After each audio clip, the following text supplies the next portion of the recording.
Estamos mais uma vez reunidos aqui em Brasília para dar prosseguimento, né, ao estudo do livro As Dores da Alma, e dessa vez conversando novamente sobre a ilusão, sobre mais uma chave simbólica do que o Hamed tem aí por ilusão. Vamos dar início. É mais produtivo para a evolução das almas acreditar naquilo que se sente do que nas palavras que se ouvem. As ilusões que criamos servem-nos, de certa forma, de defesa contra as nossas realidades amargas. Embora possam, por um lado, nos poupar das dores momentaneamente, por outro, nos tornam prisioneiros da irrealidade. Para possuir uma mente sã, é preciso que tenhamos a capacidade de aceitação da realidade, jamais fugindo dela. Muitos de nós conservam a ilusão de que a posse material proporciona a felicidade, de que o poder e a fama garantem o amor, de que a força bruta lhes protegerá de uma possível agressão, de que a prática sexual lhes daria uma integral gratificação na vida. Quase sempre desenvolvemos essas ilusões na infância com os nossos pais, professores, outros parentes, como sendo reais ensinamentos, quando em verdade não passam de crenças distorcidas de indivíduo que tinha o dinheiro e o sexo como divindades supremas. Mesmo quando crescidos e maduros, sentimos medo de abandoná-las. Não será fácil renunciarmos a essas ilusões se não nos conscientizarmos de que a alegria e o sofrimento não estão nos fatos e nas coisas da vida, mas sim na forma como a mente os percebe. Enquanto usarmos nossa mente sem que ela esteja ligada aos nossos sentidos mais profundos, ficaremos agarrados a esses valores ilusórios. Às vezes, na denominada educação ou norma social, assimilamos as ilusões dos outros como sendo realidades. Aprendemos desde a mais tenra idade que certas emoções são ruins enquanto outras são boas. Importa considerar, no entanto, que as emoções são amorais e que senti-las é muito diferente do agir com base nelas. Eis quando passam a ser uma questão moral social. Acho que a gente pode parar por aqui, né, Dani? Estamos abertos a comentar. Sim, é, eu fiquei pensando aqui, né? Essa primeira frase ela é muito impactante, né? Quando diz é mais produtivo para a evolução das almas acreditar naquilo que se sente do que nas palavras que se ouve. E quantas vezes a gente negligencia aquilo que a gente está sentindo, né? Porque é mais fácil, às vezes, você criar essas ilusões que o Hamed vai destacando ao longo do texto, né? Do que você acreditar naquilo que está no seu coração. Isso demonstra o quão distante nós estamos de nós mesmos ainda, né? E o quão apegados à realidade da Terra. Que isso é uma coisa que a gente sempre bate nessa tecla aqui, mas basta a gente pensar no quanto que a gente no quanto que a gente destina o nosso tempo à vida espiritual e à vida material. Às vezes nós somos atropelados pelas coisas da matéria, por tudo isso que ele cita aqui, né? Quando ele coloca, aqui na segunda página, que o meu Kindle travou aqui, mas quando ele coloca a sexualidade, os bens materiais e algumas outras coisas assim, que a gente acaba considerando em detrimento daquilo que é real, né? Daquilo que vai à nossa mente, daquilo que vai ao nosso coração. E a aceitação daquilo que está dentro de nós é uma frase que ele coloca aqui também. Para possuir uma mente sã, é preciso que tenhamos a capacidade de aceitação da realidade, jamais fugindo dela. Então, às vezes, nós nos deparamos com algum defeito nosso, com alguma questão que a gente considera que nós precisamos melhorar, e ao invés da gente aceitar aquilo ali, a gente luta. Tipo, como se isso fosse uma vantagem. A gente está gastando energia duas vezes. É simplesmente isso. Então, assim, o caminho é o conhecer. A gente só pode transformar aquilo que a gente conhece. Então, se nós não conhecemos, nós não conseguimos aceitar e não conseguimos trabalhar no aprimoramento daquilo ali. Porque, veja, a energia a gente está gastando, sendo para odiar ou sendo para amar. A gente só precisa se conscientizar o que, que eu estou fazendo, para qual lado que eu quero debandar daqui, né? Outra questão, ele coloca ali que muitas vezes nós recebemos na infância, nós recebemos das pessoas que são os nossos pais, os nossos cuidadores, A Maya Eijkman fala no livro dela que o ódio não educa, o amor educa. Então, ela trata as pessoas como cuidadores. Então, aquelas pessoas que nos influenciam são os nossos cuidadores. Mas nós não precisamos ficar refém daquilo que nos foi ofertado enquanto crianças. Eu acho que nós temos condições, com o tempo, de ir adquirindo insumos morais, né, intelectuais, amorosos também, para que a gente possa transformar isso. Se não, se foi algo que não agregou, que não foi agradável, ou algo que nós consideramos que não tenha sido bom, que não esteja refletindo de uma forma boa dentro de nós, nós podemos transformar. O poder está dentro de nós. Então, assim, a gente precisa ter essa percepção, ou ir criando essa percepção da nossa própria alma, o que está dentro de nós, o que habita em mim. Eu acho que a partir disso é que nós vamos trabalhar o que é realidade e o que não é realidade. E é muito difícil, porque a nossa mente também nos prega peças, né? Às vezes a gente está. O ser humano é próprio do ser humano a questão do confortável, né? Bezerra de Menezes tem uma frase que eu acho linda e que vem sendo estudada pela psicologia, claro que de uma outra forma, mas ele fala que a gente só muda quando a dor de mudar for menor que a dor de ficar como está. Então a gente vai ficando como está até esgotar, mas a saber que nós não precisamos ser dessa forma. A vida pode ser mais leve, pode ser mais tranquila e pode ser vivida com mais sabedoria, né, Tássia? Deixa você comentar agora, senão só eu falo.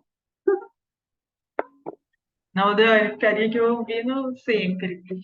É interessante, né? Porque eu acho que é isso. Eu acho que, às vezes, a gente, né, se vê vivendo, crendo, de fato, vendo isso como realidade do paradigma das outras vidas, de que a gente está aqui para aprender, mas parece que a gente não vive essa realidade às vezes, né? A gente meio que vive esquecido mesmo nesses véus, da vida material. E aí eu me lembrei que tem algumas doutrinas que falam, né, umas doutrinas, inclusive orientais, que falam que é como se ao a gente encarnar, a gente viesse com alguns véus e que aí precisaria ir tirando ao longo do tempo, né?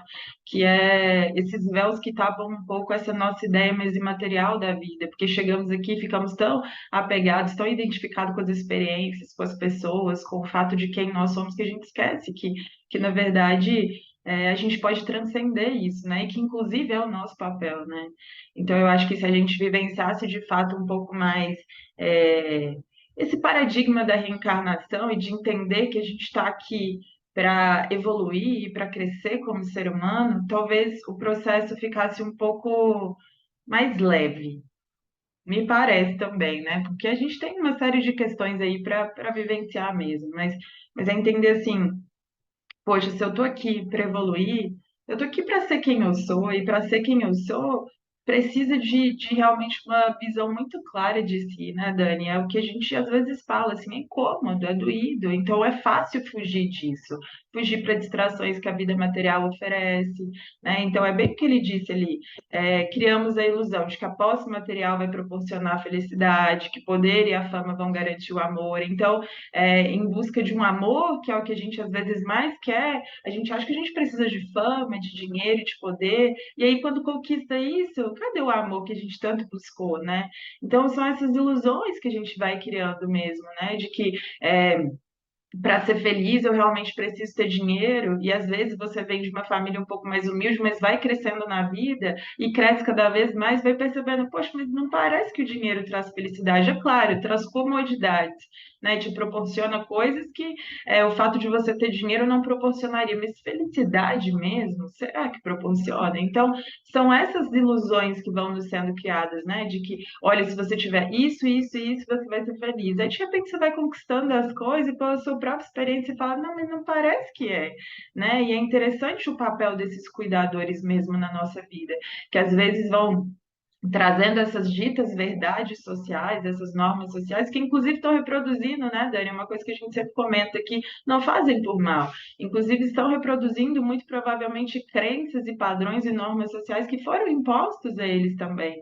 Eu acho muito bonito quando você diz assim, olha, se esses parâmetros que nos foram dados não foram tão bons, cabe a nós, né, nesse papel proativo, pegar tudo isso e falar assim, o que que eu faço com isso agora? Agora é minha vez. Agora sou eu que curo a minha criança interior, porque também eles fizeram o melhor que podiam. E eu acho muito bonito que nesse movimento a gente está ajudando todo mundo, a gente está ajudando quem vem ali depois de nós, né, nessa continuidade dessa família que a gente traz, mas também as pessoas que estão atrás de nós. Então, que bonito esse processo de cura que não é só individual, porque parece que quando a gente mexe ali um pouquinho no sistema, todo mundo se beneficia, né? Positivamente ou não, mas nesse sentido de que quando eu me curo, de que quando eu estou sanando várias coisas, tirando um pouco os véus, eu estou beneficiando quem vem na frente e também quem está ali atrás, ainda que em movimentos inconscientes que a gente não saiba, né, Dani? Eu acho muito bonito isso da vida, de que quando a gente mexe uma pecinha, por estar tudo interligado, invisivelmente esses fios não são da mesma forma. E que bonito quando a gente se permite fazer essas transformações positivas na vida, né? Então, assim, tem aquela parte que ele diz ali, né? Mesmo quando crescidos e maduros, sentimos medo de abandoná-los, né? E por realmente achar que isso a gente vai ferir profundamente a família, que vai ferir profundamente ali as pessoas que estão próximas de nós, esse medo grande do novo, né? E que, como você bem disse, nos faz estacionar, às vezes, não só uma encarnação, mas tantas outras, né? Então, às vezes, a gente já vem de uma série de experiências. Às vezes, eu já tive dinheiro, às vezes, eu já tive poder, mas eu mantenho essas mesmas ilusões ao longo da vida, mesmo em outras vidas, às vezes, já tendo visto que esse não é o caminho. Então, tomemos um pouco mais o protagonismo da nossa vida, né? Vivamos um pouco mais esse paradigma da reencarnação, né? Estamos aqui para nos transformar, para nos ver, né? Para evoluir. E para isso a gente precisa de doses de dor e de desconforto mesmo. Não é fácil, porque se fosse todo mundo faria, né? Mas que a gente saiba dar esses passos cada vez, né? Cada vez mais constantes, cada vez é, mais ali perseverantes, não é? Você quer comentar mais alguma coisa? A gente segue. Eu ia comentar só que eu estava estudando com um homem, ele chama Fernando Freitas, e ele lançou um método chamado consciência sistêmica. E na minha cabeça fez muito sentido, então eu vou compartilhar, né? Cada um. Ele fala sobre a questão da função materna e função paterna, que ela é necessária quando a gente reencarna, porque o ser humano é o único filhote que não consegue sobreviver sem auxílio no começo da vida, né?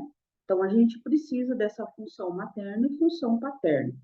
Mas ele fala que ela é temporária. E veja que bonito que é o conceito, porque assim, quando os nossos pais nos oferecem aquilo que eles têm condições de nos oferecer, em um momento em algum momento da vida, a gente vai acabar meio que julgando se isso é bom ou se isso é ruim, mas essa função paterna, ela finaliza a partir do momento que a gente vai adquirindo a nossa autonomia, a nossa independência. E quem passa a ser pai e mãe de nós mesmos somos nós. Então, a gente que começa a cuidar de nós mesmos. Então, a beleza é essa. Por quê? Porque a transformação, ela passa a estar nas nossas mãos.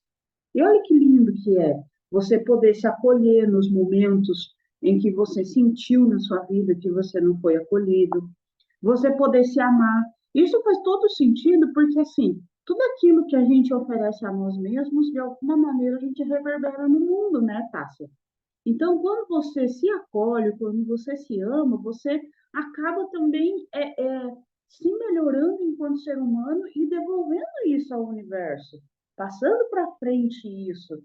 Você não fica mais olhando para trás, você começa a olhar para o futuro. Eu acho que essa é a beleza da vida.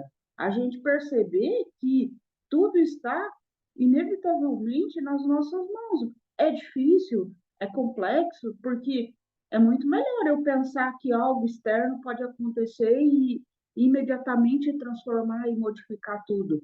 Mas, infelizmente, é nós mesmos. Então, acho que essa ideia que ele traz desse movimento é muito claro para mim, na minha concepção, ficou muito claro, assim, porque você fala assim, meu Deus, e é isso mesmo. sabe? Essa função ela é temporária, ela acabou e agora é eu. Eu não sei se isso é bom ou se isso é ruim, mas agora sou eu. Ai, ai, ai, vou continuar, né? Mas aí, só para falar a partir do texto que fala exatamente isso, é um pouco assim: não será fácil renunciarmos a essas ilusões se não nos conscientizarmos de que a alegria e o sofrimento não estão nos fatos e nas coisas da vida, mas sim na forma como a mente os percebe. Que é bem isso que você disse, né? A gente tira a culpa do mundo.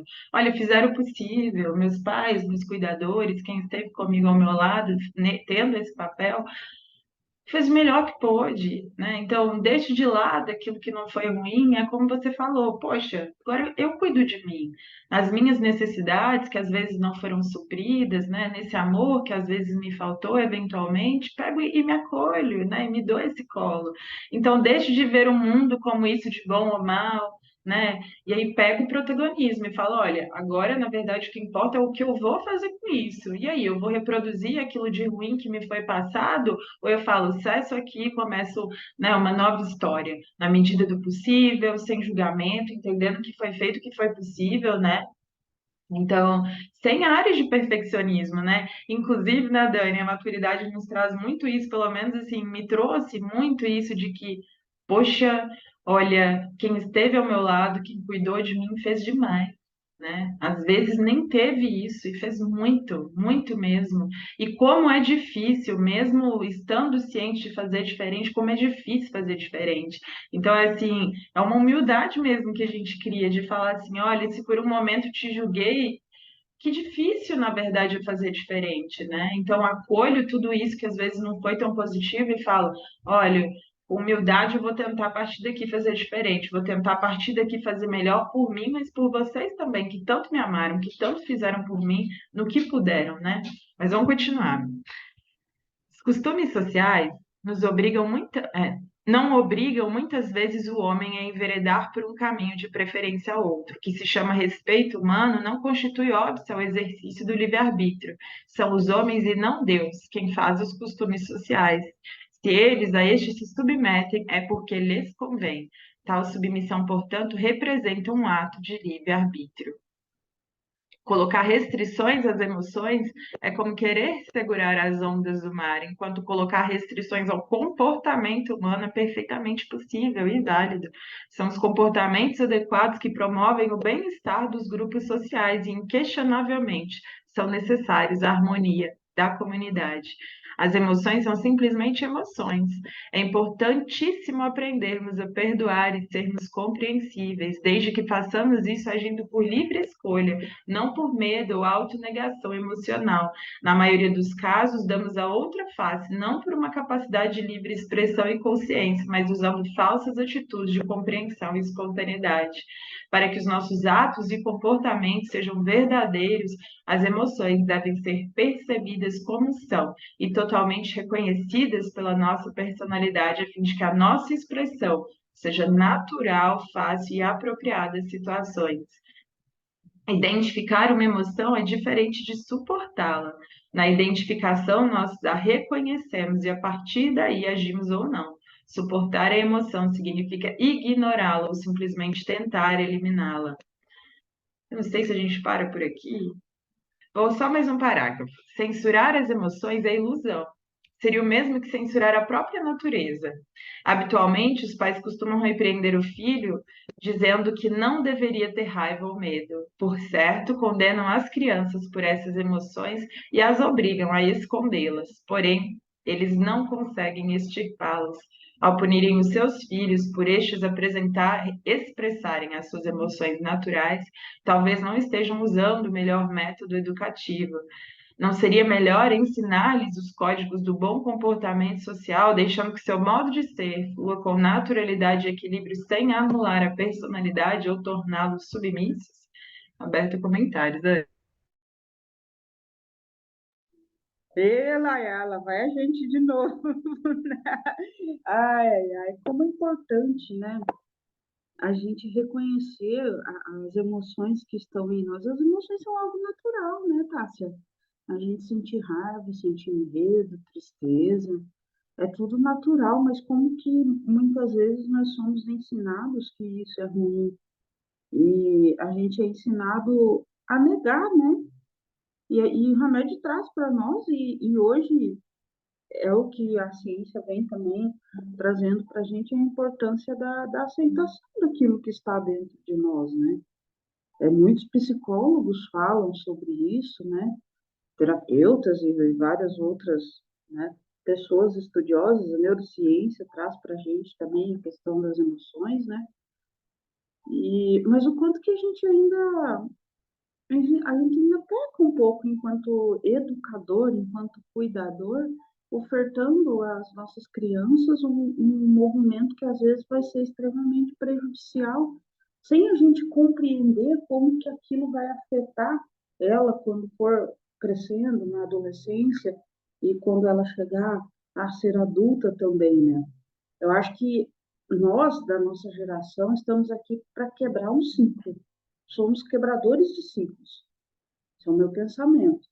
Então, quando a gente entender isso, quando chegar o nosso momento de ofertar ao universo aquilo que a gente aprendeu, nós vamos, pelo menos, tentar fazer de uma forma diferente.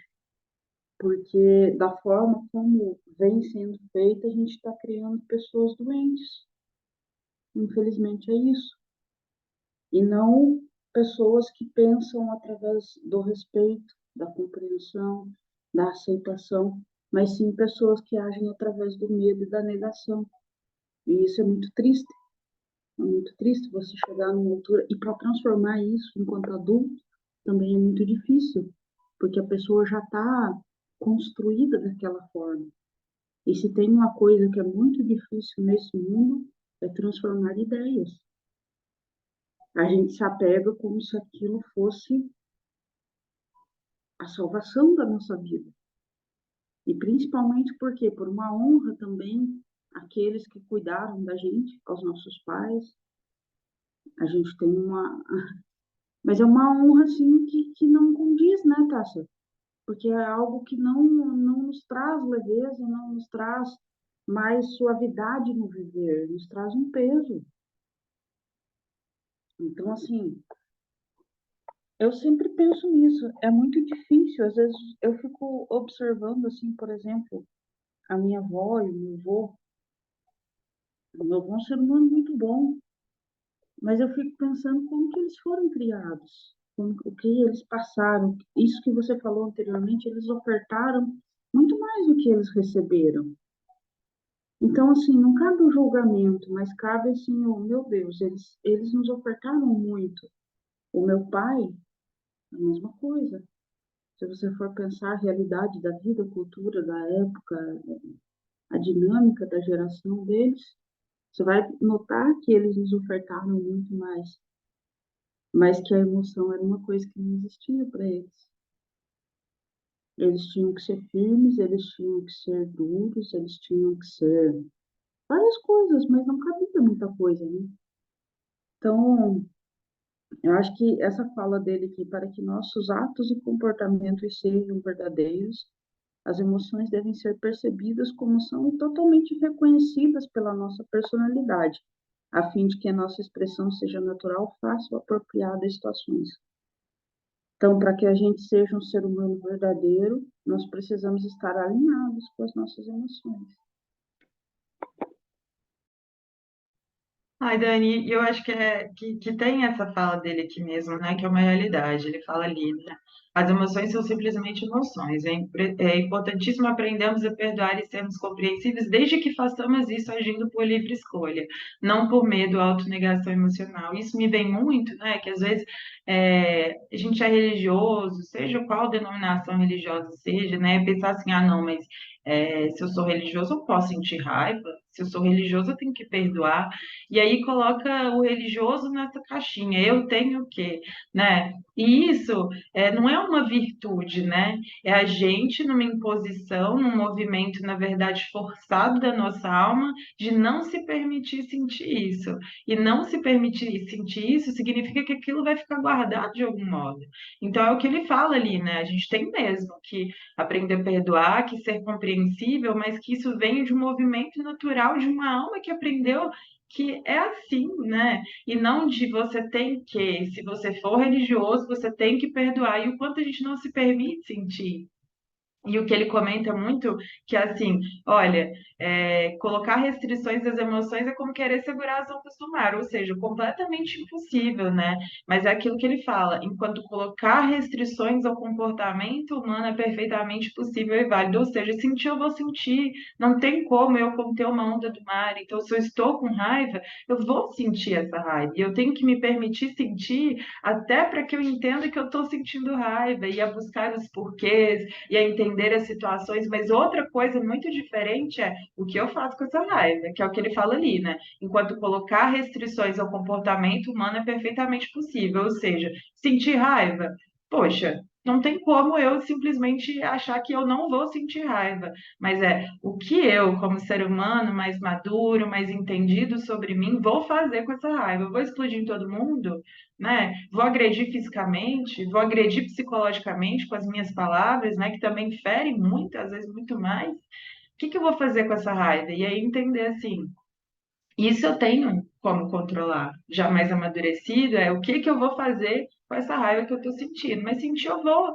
né? Então, que não saiamos encaixotando as nossas emoções e fingindo que não estão ali, porque pelo contrário, aquilo vai crescendo, né? Como uma bola de neve que uma hora vai explodir e vai explodir às vezes com as outras pessoas que a gente tem essas feridas, né? Que se a gente não olha é como quando o outro toca, ele tocou pouquinho e você já está ali no defensiva, já ficou bravo. O que que é isso?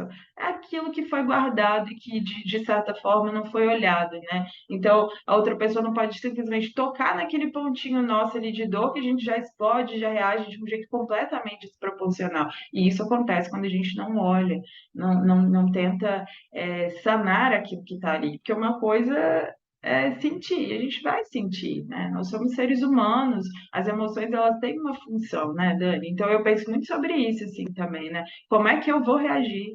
Eu que já passei ali por tantos milênios, que estou em tantas vidas sucessivas, tudo bem eu sentir raiva, mas o que que eu vou fazer com essa raiva, né? E eu acho que é nesse processo que a gente também entende um pouco e tenta passar um pouco para as nossas crianças também. Recentemente, acho que tem uns 2 dias, eu conversava com a mãe de uma amiga minha que tem netos pequenos, e ela falava que eles estavam usando aquelas bolinhas de sabão, sabe, na rua. E aí chegou um menininho com o pai, ela estava com o netinho dela e tal. E aí ele decidiu, o menininho quis entrar e o netinho deixou. E eles brincaram um tempão. E aí o pai falou: Não, agora é hora de ir embora. E aí o menininho começou a chorar desesperadamente. Ele falou: Não, você já passou aí um tempão, por que que você tá assim? Não, a gente tem que ir embora e tal. E aí o netinho dela foi lá, olha só a sabedoria, Dani, uma criança de 4 anos, foi lá, abraçou ele e falou assim: Olha, eu sei que você tá triste, mas você será muito bem-vindo das outras vezes. O menino parou de chorar. O pai já tinha tentado um monte de coisa, um monte de estratégia, né? Falou pro menino: Ó, você não tem que ficar triste, não. Ó, não, você brincou aqui um tempão, nem era pra gente parar aqui. E ele foi lá. Abraçou o menino, validou o sentimento dele, né? Olha, eu sei que você tá triste, mas você será bem-vindo. Eu Dani, com 4 anos, será bem-vindo. Olha só as frases, né? E aí, ela comentando que, na verdade, o pai do menininho, ele tem todo esse processo de conversar com a criança, né? De conversar com o netinho, de ali explicar, olha, tá tudo certo acontecer isso, mas das outras vezes você vai poder vir aqui de novo. E o quantas vezes a gente não faz como esse outro pai, né? Que fala assim, não, pode parar, para de chorar, aqui não quero história de chorar, não valida o sentimento, às vezes, da criança que está ali muito triste, né, que não sabe o que fazer com aquilo, ainda mais criança, às vezes nem a gente sabe como lidar com a nossa tristeza, com a nossa raiva, quanto mais uma criança, né, mas é para a gente ir realmente pensando, assim, agora já mais amadurecida, eu sei um pouco mais o que fazer, me permite sentir essa raiva, mas não explodir em todo mundo, mas não brigar com o mundo, né, mas ter comportamentos melhores. Olha, eu vou ficar aqui quietinho, olha, eu vou me dar agora um agrado, eu gosto de um café, então eu vou sair aqui dessa situação, porque senão eu também vou acabar explodindo. Então, é criar esses mecanismos e essas estratégias para fazer diferente, né, Dani? O que não significa não sentir, não pensar, não querer pensar sobre, porque não adianta, né? Você percebe que o primeiro movimento do menino é reconhecer o que está acontecendo, né? Para depois ele. Ai, ai, é muito bonito. Bom, vamos continuar, né, Dani? Que o tempo tá curto. Todos os seres humanos nascem com reações emocionais. Encontramos nos bebês emoções de raiva quando estão impedidos de andar, pegar, brincar, ou seja, movimentar-se livremente. Verificamos também emoções de medo quando ficam sem apoio, quando se sentem abandonados ou diante de barulhos fortes. Na infância, se as emoções forem impedidas de se manifestar, irão ocasionar sérios danos no desenvolvimento psicoemocional do adulto, constituindo-se-lhe um obstáculo para atingir a autossegurança. A raiva ou o medo são emoções que proporcionam um certo estado de alerta que nos mantém despertos. Sem eles, ficamos impotentes e não conseguimos proteger nossa integridade física nem a psicológica das ameaças que enfrentamos na vida. São eles que nos orientam para a defesa ou para a fuga em situações de risco. Obviamente, não estamos fazendo alusões às emoções patológicas e irracionais, mas aquelas que naturais são essenciais ao crescimento e desenvolvimento dos seres humanos. Nossos sentidos são tudo que temos para perceber os recados da vida. Contê-lo seria o mesmo que destruir o elo com nossa intimidade. Não sentir é viver em constante ilusão, distanciado do verdadeiro significado da vida. A repressão das emoções inibe o ritmo e a pulsação interna, limita a velocidade, a vitalidade e reduz a percepção. Quando reprimimos uma emoção, por certo estaremos reprimindo muitas outras. Ao reprimirmos nossas emoções básicas, medo e raiva, certamente estaremos reprimindo também as emoções da afetividade. Infelizmente, não conseguiremos lidar com as dificuldades e encontrar soluções se perdermos o contato com as leis da natureza, aliás, criadas por Deus e que nos regem a todos. É mais produtivo para a evolução das almas acreditar naquilo que se sente do que nas palavras que se ouvem. Aberto comentários, Dani. Show, né? Eu estava lembrando aqui de uma. Eu estava assistindo um vídeo de uma neurocientista, eu não sei o nome dela, porque eu segui ela recentemente, mas ela estava falando sobre o nosso sistema de alerta, e ela falou assim: gente, vocês já pensaram para quando a gente tenta reprimir, né, as nossas emoções? Aí ela falou assim: vocês já pensaram se quando a gente visse uma cobra, por exemplo, e o seu mecanismo físico, seu cérebro não emitisse nenhum alerta. Você simplesmente ia ficar parado. Então, ela coloca esse exemplo, claro que é um exemplo bem forte, assim, né? Mas é para mostrar que é natural em nós. Esse sistema de alerta que nós temos, de preservação que nós temos, tudo faz parte, é um mecanismo da nossa evolução. Então, a gente compreender que as nossas emoções é algo natural, que nós não devemos reprimi-las, mas que nós podemos é, educá-las, né, Tássia? E ter a percepção, olha, eu ultimamente eu tenho feito um exercício, acontece alguma coisa, eu falo assim, eu estou sentindo raiva. Aí eu penso assim, meu Deus, estou sentindo raiva, o que que eu vou fazer? Um primeiro momento você pensa assim, nossa, eu vou explodir, velho. Mas não! Quando você reconhece que você está com raiva, você começa a fazer assim, nossa, mas essa raiva, qual a origem dela? Por que que eu estou com raiva? Ah, fulano fez tal coisa, falou tal coisa, aconteceu tal coisa. Então eu estou com raiva. Aí depois você pensa, mas essa raiva ela pode também ser passageira, ser daquele momento que aconteceu o fato e você ficou, mas você não precisa ficar as 24 horas do dia com raiva. Acho que isso é uma coisa muito importante da gente também pensar que a emoção ela é para ser temporária. Ela é para ser daquele momento ali, aconteceu um fato e você. Porque senão a emoção, o sentimento, ele é uma evolução, uma espécie de uma evolução da emoção, né, Tati? Se a gente não cuidar, você vai viver com o sentimento de raiva, sentimento de medo. E aí você já pode pular para pânico, né, para ansiedade, para síndrome do pânico e tudo mais, para depressão, né? Por quê? Porque você deixou que aquele o Emmanuel, ele tem uma frase que ele fala assim que não é deixar que a gente pode ficar triste, mas a gente não pode permitir que a tristeza faça ninho, que ela é como um pássaro que pousa na nossa cabeça, que pousa, mas que vai embora, não que pousa e fica. Então, assim, a gente tem que ter no nosso pensamento que é para ser temporário, que não é para a gente ficar triste sempre, que, como já dizia Vinícius de Moraes, a alegria é a melhor coisa que existe, né? Não um positivismo tóxico, mas a gente tem no nosso coração essa serenidade, a leveza, a suavidade, que é a alegria, que é a esperança, que a gente ser otimista pode trazer para nós, né, Tássia? Eu acho que é principalmente isso. Quando ele finaliza, né, que é mais produtivo para a evolução das almas acreditar naquilo que se sente do que nas palavras que se ouvem. Então, a gente poder construir bons sentimentos dentro de nós. Eu ficaria com isso hoje, da nossa capacidade de construir. Ai, Dani, eu achei muito bonito porque ele fala assim, né? Quando a gente reprime, a gente não tá só reprimindo coisa ruim, né? Que a gente julga como ruim, raiva, medo, a gente também tá reprimindo as coisas boas. E isso me vem muito ao encontro de uma passagem do Leon Denis no livro O Destino do Ser, O Problema do Ser, do Destino e da Dor, que ele fala exatamente isso. A partir do momento que eu reprimo coisas que eu vejo como ruins, né? Então eu não me permito sentir raiva, tristeza, medo. Também eu estou reprimindo o amor, também eu estou reprimindo, inclusive, a alegria. Quem não sabe sofrer, tampouco sabe viver alegre. Olha, e me parece que esse último parágrafo fala exatamente isso, sabe? Ao achar que a gente pode reprimir, ao achar que a gente não precisa ali vivenciar essas experiências, não, mas eu não sinto isso, não, mas eu não tenho raiva, né? E às vezes nem percebe que não tem, não percebe que também mutila a parte positiva disso. Então, se eu não sei sofrer, se eu não sei lidar com a dor, eu também não sei lidar com a alegria, eu também não sei lidar com as emoções positivas, né? Então, que a gente não se reprima mesmo.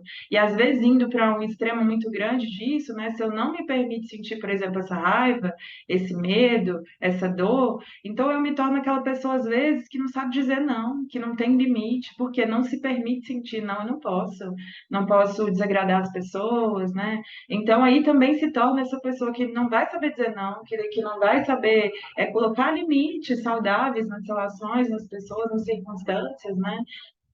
Então, é pensar sobre tudo isso, né? Do quanto a gente precisa, de fato, educar essas emoções, bem como você diz, canalizar essas emoções, né? Porque uma raiva pode virar depois uma determinação para conquistar algo que às vezes nem se imaginou. Então, é canalizar, né? É educar mesmo. E no início vai ser difícil, porque às vezes, quando às vezes a gente não se permite nem sentir, é normal que às vezes a gente extravase um pouco mais, né? Aconteça alguma coisa, mas a gente é treinável, né? Entender, a gente precisa um dia iniciar esse movimento de eu olhar para dentro de mim, para o meu reino interior e tentar, olha, eu tô com raiva, o que que eu vou fazer com isso? E é um treino, e cada vez mais a gente vai perceber que consegue um pouco mais. Então é isso.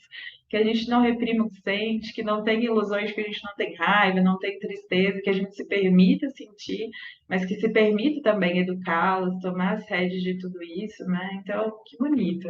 Muito obrigada por mais esse estudo, por mais essa oportunidade que a gente saiba pôr em prática tudo isso, né? Olhemos o nosso reino interior, não fiquemos tanto com as palavras, mas com aquilo que a gente sente. Deixa eu ver como eu me sinto quando eu estou perto de alguém, quando eu estou vivenciando uma emoção, uma situação, uma circunstância, né? Vamos olhar para dentro de si, né? Vamos se conhecer.